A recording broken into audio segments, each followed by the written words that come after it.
Hello everyone. আজকে আমরা শিখব Microsoft Excel এ কিভাবে ইজি এন্ড এফিশিয়েন্ট ওয়েতে আমরা নেভিগেট বা মুভ করতে পারি। Excel এ বেশিরভাগ সময় আমাদের কাজ করতে হয় বড় বড় ডেটা সেটস নিয়ে, যেখানে থাকে হাজার হাজার রোজ বা কলামস। হেন্স এফিশিয়েন্টলি নেভিগেট করতে পারা হচ্ছে Excel এর দক্ষতার একটা বড় ইন্ডিকেটর বা প্রমাণ। To start off, Excel এর সবচেয়ে বেসিক নেভিগেশন টুল হচ্ছে the scroll bar. Just like most software, Excel এও আছে একটা horizontal ও একটা vertical scroll bar. এই বারগুলো ড্র্যাগ করলে আমরা ডেটা সেটের এক প্রান্ত থেকে আরেক প্রান্তে মুভ করতে পারি।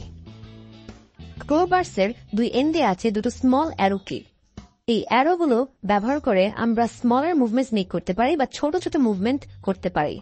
To be more precise, arrow কিগুলো দিয়ে আমরা এক্স্যাক্টলি একটা করে রো উপরে বা একটা করে রো নিচে নেভিগেট করতে পারি। তবে স্ক্রোল বারের অ্যারো কি ইউজ করাটা আসলে একটু ইনএফিশিয়েন্ট। আমরা যদি আমাদের কিবোর্ডের অ্যারো কিগুলো লক্ষ্য করি, আমরা দেখব আমরা এই কিগুলো ইউজ করে এক্স্যাক্টলি একটা সেল মুভ করতে পারছি। ফর এক্সাম্পল, উপরে, নিচে, বামে ও ডানে। একটা সুন্দর শর্টকাট ফর নেভিগেশন হলো আমাদের কিবোর্ডে পেজ আপ বা পেজ ডাউন বাটনস।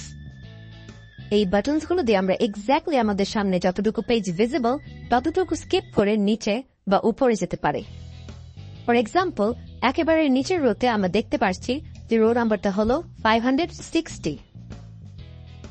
আমি যদি এবার পেজ ডাউন বাটনটা প্রেস করি, খেয়াল করো একেবারে উপরের রোতে এখন লেখা 561।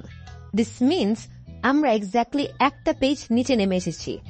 হেন্স বড় বড় ডেটা সেটসে এই দুটো বাটন দিয়ে খুব ইজিলি আমরা মুভ করতে পারি।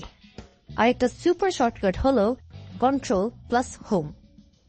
আমরা যখন এই শর্টকাটটা অ্যাপ্লাই করি, দেখো আমরা এখন পৌঁছে গেছি আমাদের ওয়ার্কশিটের একেবারে উপরের সেকশনে। হেন্স ওয়েদার তুমি 100তম রোতে থাকো বা 1000তম রোতে থাকো, কন্ট্রোল প্লাস হোম প্রেস করলে খুব ইজিলি পৌঁছে যাবে ওয়ার্কশিটের একেবারে টপ রোতে।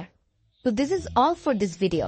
আমরা নেক্সট ভিডিওতে শিখব কিভাবে মাইক্রোসফট এক্সেল এ আমরা ডিফারেন্ট ওয়েসে ডেটা সিলেক্ট করতে পারি।